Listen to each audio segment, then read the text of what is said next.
we'll move back now to your journey. So there you are with Dr.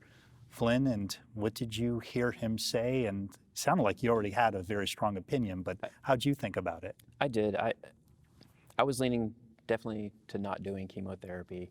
I am IGHV unmutated, so I knew that chemotherapy, while it potentially could work, I had like a 50% failure rate at 5 years.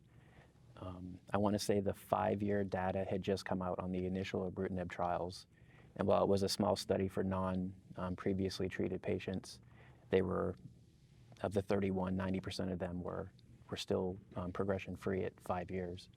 So just looking at that, I was like, it's obviously a better deal, and the curve was just pretty much a straight line. And then the group that was in that trial that were previously treated, from 2 to however many treatments, their curve was steadily heading down. The doctor who I liked in Louisville, he thought at that point, I should maybe go through FCR chemotherapy and save ibrutinib for down the road. And I'm looking at this data going, I want to be in the top group, not this previously treated group. So I went back to see Dr. Flynn, and like I said, at the time, I want to say it's kind of a gray area in what the choices were. And he brought up that he was about to have an ibrutinib and venetoclax trial start, and I had already read up on venetoclax, and I was like, that's what I want to do immediately. So it took a couple months for Tennessee Oncology to get that spun up and get all their paperwork done.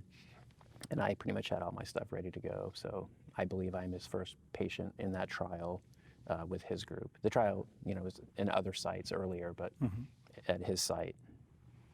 Is that standard treatment now, that combination? I wouldn't call it standard. I mean, I think it's an incredibly exciting concept and trial, and we're still following patients like Nathan on it to understand the long-term outcomes. But it is a good therapy.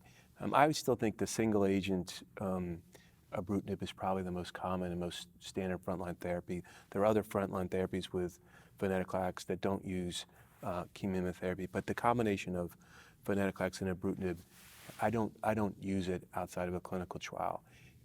I believe in it. I think I'm hoping that this will ultimately be proven to be the best therapy. But there's a lot of questions that we don't know.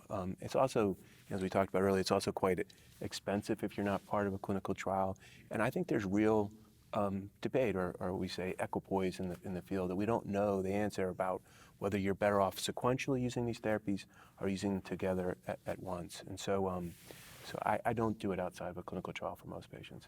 As long as you've brought up clinical trials, I want to put a plug in for our audience that the studies that showed the benefit of these targeted therapies over chemotherapy were sponsored by your tax dollars, our tax dollars. They were sponsored by the National Cancer Institute, and it was Americans with CLL who agreed to be on these studies to answer that very question that was facing you, Nathan, at the time.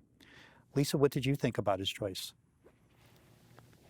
I honestly, I did not have a strong opinion one way or the other. He was very, Nathan did a lot of research. Sometimes I felt like he over-researched because just where we were at in our lives. Our kids are in school, and since we had just moved and he was diagnosed within a couple of weeks of us moving, he didn't go to work.